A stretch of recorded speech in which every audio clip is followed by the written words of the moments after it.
ladies and gentlemen, boys and berries, welcome to Synergy Cafe here at the World Nerve Center headquarters in friendly Minnesota. And I'm down in my basement office. So I've got a guest online, and I can't remember how we got connected, but the universe works in weird ways when all of a sudden you just kind of have different thoughts. If you're in with the law of attraction and magnetic and all that kind of stuff, it just happens. So I'm going to go get her. She's in the green room enjoying some of our digital hors d'oeuvres. So if you stay tuned, we'll be right back.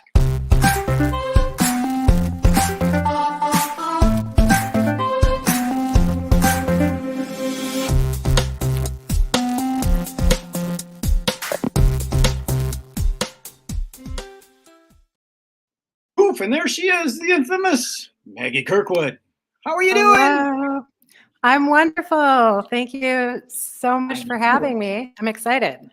I told you she was wonderful. So the way I do these, I don't do them real long. I keep them kind of condensed so people can consume what they need to consume. And we just find out who the heck are you and what do you do and what jazzes you, what's your why and all that kind of stuff and what's your history. And we try and get all your credit card information and your social security number so we can share with the world. I'm just kidding. Oh, no. That's the way I am. Oh, no. Yeah, well, I can get started because sometimes I have a hard time knowing when to stop talking, but we'll start out with, I'm Maggie Kirkwood. I am a podcast host for a podcast called Minds on Mushrooms, Unveiling the Magic Behind Psychedelics for Mental Health and Addiction. The long and short of it, I'm from New Brighton, Minnesota.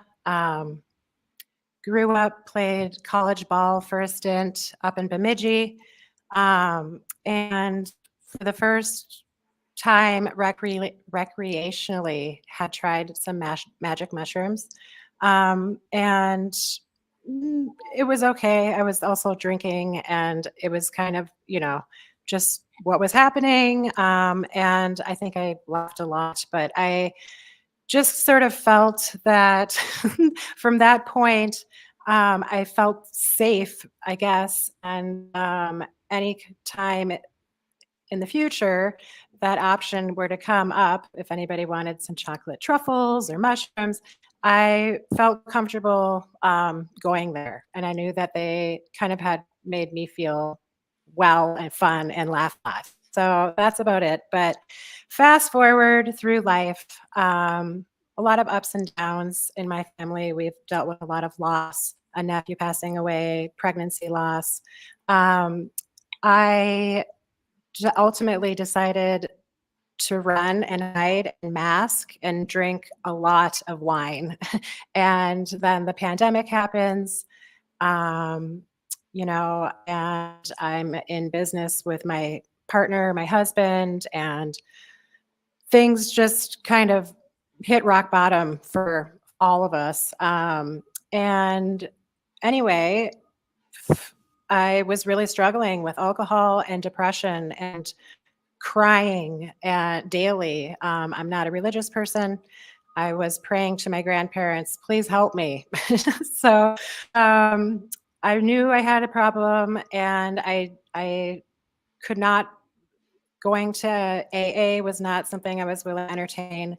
And rehab, I just couldn't go there. Imagine like taking a month off from my, separate and no longer living at my house life. And I really struggled with what am I going to do? And I needed help. And a friend came along and said he hadn't had a drink in 30 days. And I was kind of mad because he was a drinking buddy. What the heck? And he said, I've been microdosing magic mushrooms and not drinking. And so I said, sign me up. And that's basically about it. I committed to, I think it was 10 days of a microdosing session that I had kind of mapped out for myself. I was doing it so I knew that I hated alcohol. I knew that I hated how it made me feel.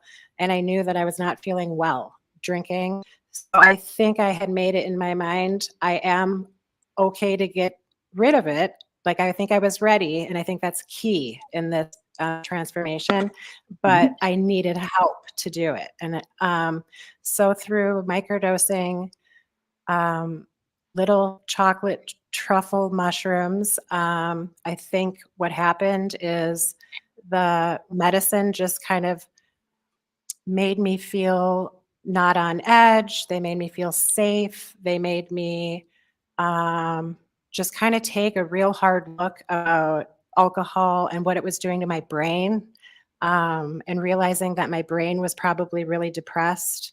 And I really looked into like online research about that, and that was just shocking and sad to me. And then, honest to God, about a week into my 10-day microdose, which was set with intention. My intention was, please help me to feel okay. Please help me to do this. Those types of things.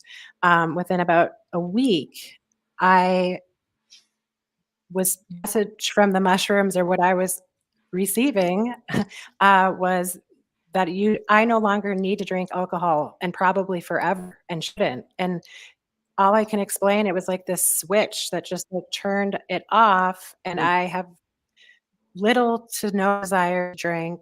I look at it as poison.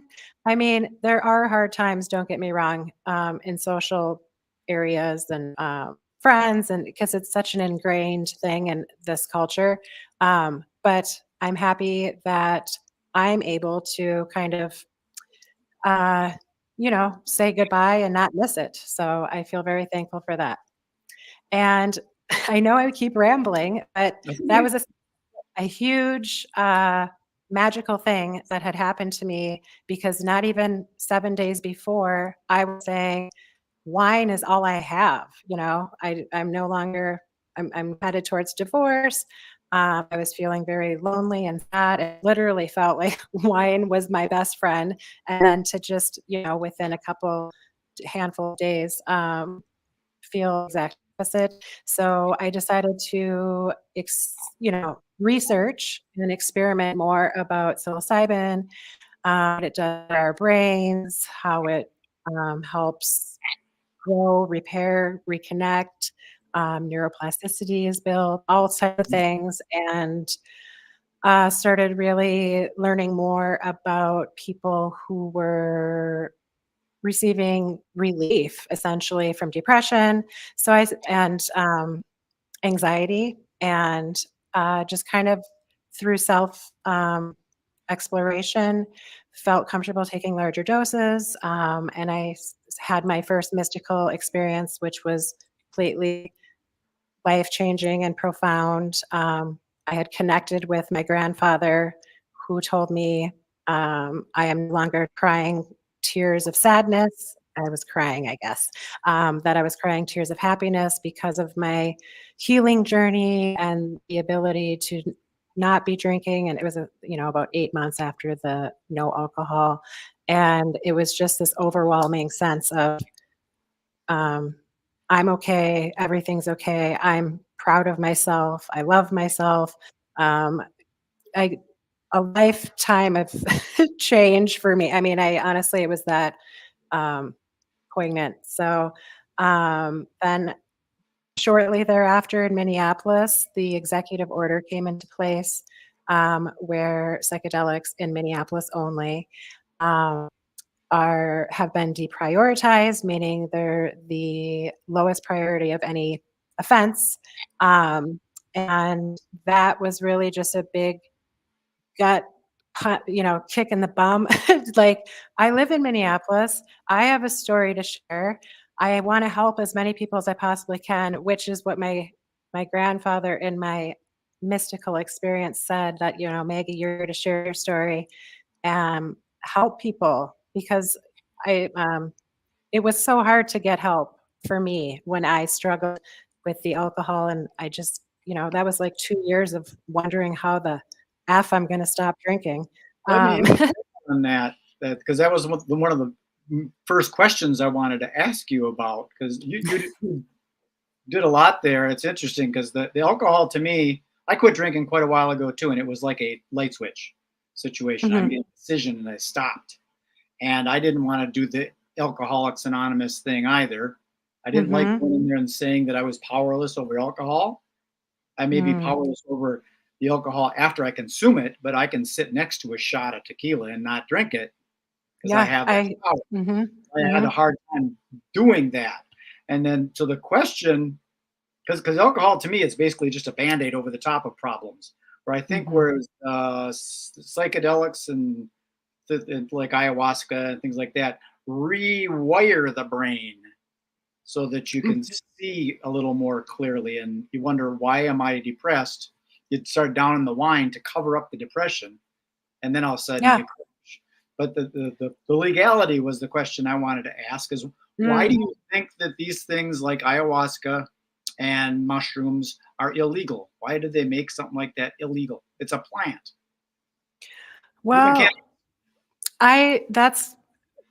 it's a plant and from our earth. And unfortunately, I mean, I think that we have big pharma and a lot of people not really making it easy or a clear path to do that. I was just filming a podcast this morning, and that was part of our conversation, that there's billions of dollars apparently spent to keep psilocybin or any plant medicine, or help to keep it legal. I'm not sure. It doesn't seem like they're advocating for it, but I think that state by state, the studies are out there, and we're making good way with MDMA. I think that would be the first to be released like on a federal level, which is huge. But MDMA is not essentially a plant medicine. So I think altogether the studies show, and there's research all day long. We're probably on the same page that there's some internal systematic stuff that's kind of trying to suppress the ability to grow something in your own backyard that might medicinally help you. So there's some other lists and stuff like that going on. And I got some things I want to talk to you after, if you got some time after our public exposure thing. I'd like to talk to you about some other methods. Okay. Cool. Let's do it. So that was one question, because I asked that same thing with our friend Casey Peak with Microshift. Same kind of thing. Why is it illegal? And it's kind of weird, because I remember hearing a thing a long time ago that alcohol kills people, whereas nobody ever died from smoking marijuana. Yeah, I think that that is such a great point. And I think that's what is so backwards, because I mean, I drank for 42 years, or, minus the baby ages. But it wasn't until I started realizing, wow, this could kill me and my brain, for sure. And then just realizing, like, it's so ingrained everywhere we go. It's, especially here in Minnesota. And because there's a big profit margin there. And when I did the treatment thing, I had my counselor, if you will. He did a demonstration where he took a glass of vodka and a glass of water, and he took 2 angleworms and dropped them in the glasses. And the one in the water was doing this, and the one in the vodka went like that and sunk to the bottom. So it kills you. Yeah. We got a lot of brain cells that are probably enough to use over and over. And that's how people survive. They drink and drink and drink, and it's killing brain cells and making you dumber and dumber. Whereas something like these psychedelics will rewire the brain to say, when you're a kid, you got bit by a dog, and there's no reason to be afraid of dogs because they're not all evil. And all of a sudden you go, oh my God, I want to be a veterinarian. Yeah. I agree. I am excited because I think that it's totally getting more recognized. I mean, we've made progress, and I think what I'm excited about is I think there's enough curiosity where at this point, I'm going to make efforts to just make sure we're talking about education, the responsibility behind the medicine, safe way to resource, because I feel responsible kind of being this loud with science-backed data and my own personal experience and a lot of experts I've been meeting on the podcast, of course, people will be curious. So it's really about the education and harm reduction, and I'm happy to. I just want to be able to provide that, and I can with my podcast and in other ways too. And again, I couldn't be more excited to be in Minneapolis. I know we have a long way from like the executive order for deprioritization to decriminalization, which happens at the state level, but still, to me and my heart, I feel that there's great teams of people and communities here. Very supportive, and I'm proud to be a part of it in any way I can. Well, I don't know if you get into the woo-woo kind of stuff or anything, but I've been dabbling in that kind of thing for a while. I used to do some events and stuff around that metaphysical world, and I've said, you're familiar with the chakra system or chakras? There's 7, 8. Correct. There's actually probably more, but the main ones, and I believe that Minneapolis is the throat chakra of the United States. Oh, for sure. Got the Mississippi River running down the middle. That's the spine. That's just my own little thing. But okay, I like that. I do. So now I don't know what other questions to ask you. It seems like you answered them all. Well, I do tend to talk a lot. I think that it is important that we, the people, are doing this kind of stuff. Yes, this stuff should be somewhat regulated, but probably not by the regulators that don't know anything about it. More so we, the people. Like, you don't want someone all of a sudden doing the truffles and find out there's fentanyl in it.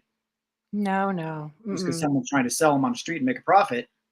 So you got to make sure that it's somewhat regulated and watched over. But I think we, the people, can do that instead of some government agency that's got some department of whatever fluff. That's what I'm really, I think that's what I hope to do. And I want to feel safe being able to do that. And I think, again, it comes back to responsibility. If,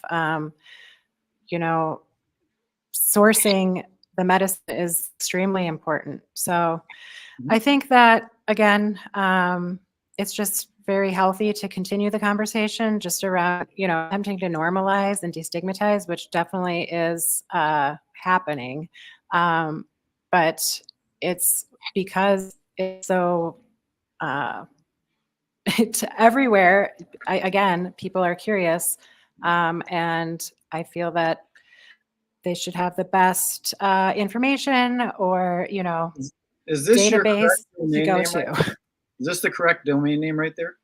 Yes, it is. Yeah. So mine's plural. Yep. More than one.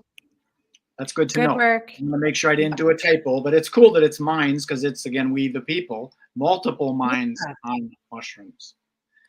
The website is primarily, sorry. Where are you on the other psychedelics, like the ayahuasca type thing or other things? Are you just a mushroom person, or you opened up? So I feel that psilocybin, magic mushrooms for me were my game changer. And I, will always love. I think that I've experimented with other plant medicines, but I kind of like psilocybin is so grandiose and such a magical, complex It is also experience. very fascinating how the mushrooms sort of like are a network of their own, talking to each other all over the planet. Yes. That's fascinating stuff that goes on. It really is. Yeah, so I haven't felt called to do ayahuasca or any major journey like that. But I certainly would entertain the idea, and I love the idea of, really paying reverence to that medicine and lineage, and more of a traditional experience. And I think that's another thing with plant medicine. It's finding that healthy balance where we are, it's a sacred medication versus modernizing and just accessibility and making more sense of that. This is sort of off topic, but I was just at a Creative Mornings event. I don't know if you're familiar with that, but it's a a bunch of creatives get together and they have a guest speaker and talk about it. And she was involved with the Minneapolis Farmers Market. And the reason I bring this up is because she's about supporting organic farmers, and we're trying to get more people growing their own food instead of going to your local store that had. She said something interesting, that you should go to the farmers market and source what you need and then supplement it with your trip to the grocery store. It should be like around. Okay. Makes sense to me. I just brought that up because of the concept of organics. I like natural stuff. I'm not a big fanatic of it and all that kind of stuff. I'm not vegan or anything like that. But I do a McDonald's burger once in a while, but I got to slap my hand when I do that. They're hard to resist. I know, all that sugar and grease. Yeah. Yeah. Cool. So we've gone for about 20 minutes here. Do you have anything on your website that's for like where people can maybe learn more about you? The website is predominantly podcast focused, and I will be incorporating and have started incorporating. I have been microdose coaching, so there's, like I said before, a lot of curiosity, and I'm there just to guide, answer questions, check in, and it's just, again, just a service I'm trying to provide for education and harm reduction. And that's called Bloom, and that's also on the site. So it's been really exciting, all things, but the website definitely is a work in progress. Everything is, but at least this is the place they can get a hold of you if they have any questions. If they vibe with you, they can contact you. If they're local, they can grab a coffee, tea, or a kombucha, or something. Or if they're somewhere else, they can just get on the old podcast. Are you looking for guests on your podcast? I am pretty booked out for a couple weeks, and then it kind of like is forever evolving, right? So then I start kind of going down this way, and then but I have a spot on my site. If people are interested in guesting or have an idea for a topic, go ahead and leave a comment, and I'm open. And also my email is just info@mindsonmushrooms.com. So sometimes we get emails saying, hey, I've got a story to tell, and it's been amazing just hearing some of these incredible transformative stories. I get really excited and happy. It's fascinating. I think. I mean, I wasn't really into this. In high school, in 7th grade, I did some blotter acid because my student thought it would be a cool idea. It was bizarre. I didn't like it at all. And I did. You were in 7th grade? Yes, 7th grade biology class. He gave me a half of a hit of blotter acid, and it was a scary trip in school. 7th grade is scary as it is. Exactly. So I don't go much. I don't drink anymore. I don't even do aspirin. I do a little bit of aspirin to keep my blood thin once in a while. But I don't do any vitamins or anything like that. So this is a new journey for me as I learn more about it myself. So it's always good to have someone like you to say, hey, Maggie, I have a question. I love it. Yeah. And I'm here to answer questions, and I'm here to talk all day about continuing this conversation. I truly strive to do that. I'm going to put you into our digital green room, and there's digital hors d'oeuvres back there if you want a donut, coffee maybe, and there might even be some mushrooms back there. I'm not sure. You have to check. Oh my gosh. Well, I had a great time. I appreciate your time and having me, and maybe I'll be back. Alrighty, we'll stick around. We'll have a little conversation after. Okay. All right. Thanks, Brad. Okay. Thank you. There you have it. Our friend Maggie Kirkwood. And here's her website right there. Write that down. Minds with an S, plural, on mushrooms, plural. So it's more than one. And if you want to know more, we've got this little, where the heck did it go? Oh, there it is. That's what it's about. Psychedelics, mental health, transformation. She can help you with that. And that's all I've got for you. Thanks for enjoying your time at Synergy Cafe. Be good, be kind, be nice. Did I say be nice? I did. Be nice.